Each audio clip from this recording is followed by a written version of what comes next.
ප්‍රවේශ දොරටුව කිව්වොත් නිවැරදි.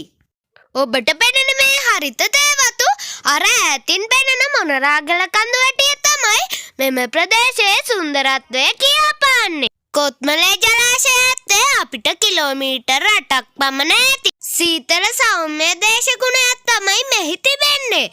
වැස්සට කලින් අර ලස්සන කන්ද මීදුමෙන් වැහිලා ගියාම හරිම පාළුයි. තේ වගාව තමයි මෙහි තියෙන ප්‍රධානම ජීවන උපාය. අර ඈතින් පෙනෙන්නේ මෙහි තියෙන ලස්සනම තේ කම්හලක්.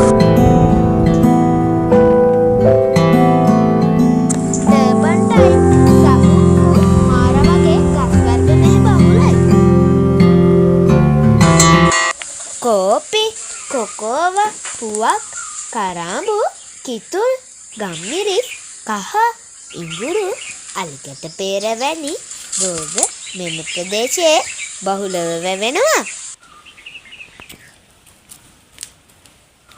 ඇන්තූරියම් මල් වගාවටත් විසිතුරු මල් වගාවටත් ඉතා හිතකර දේශගුණයක් තමයි මෙහි තියෙන්නේ.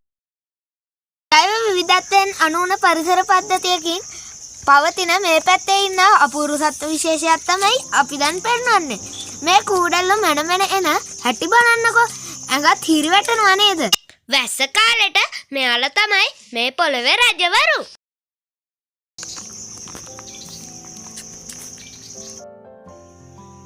දැකලා තියෙනවද මේ අපූර්ව යාළුවා? කටු ගොඩක් වගේ ඇලවිලා ඉන්න මෙයා ගැන අපි පරීක්ෂණ කරලා බලන කොටයි දැනගත්තේ මෙයාගෙන් කළු පාට සලබයක් හැදෙනවා කියලා.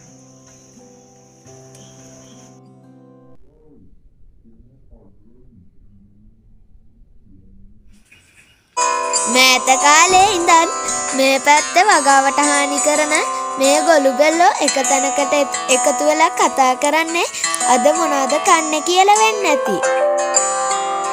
මේ බලන්නකෝ මේ පැත්තේ කතුරු මුරුංග ගහක තිබ්බ අපූර්ව දලඹු රජදහනක් තමයි මේ.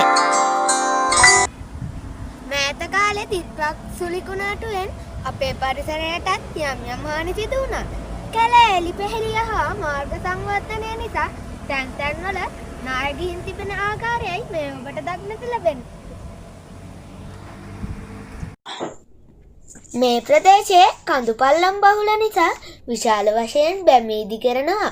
නමුත් නිසි ප්‍රමිතියකින් තොරව මේ වගේ විශාල බැමි වෙනුවට මේ ආකාරයේ ආරක්ෂිත දැල් යොදා ගල් බැමි ඉදි කිරීම වඩා සාර්ථකයි. අපි නම් කියන්නේ මේ පාංශ ඝාතනය වැළැක්වීමට මෙන්න මේ වගේ ඉවුරු වල මේ මොණ්ඩෝෂාක මුල් බහුල සැවැන්දරා අන්දර ඒ වගේ මේ ඉවුරු වල වගා කරන්න ඕනේ.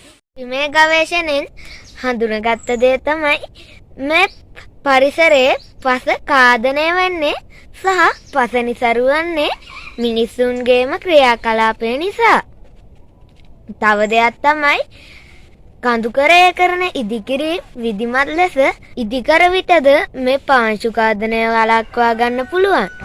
ඉතින් අපි අපේ පරිසරය net වගේ සුරකිමු.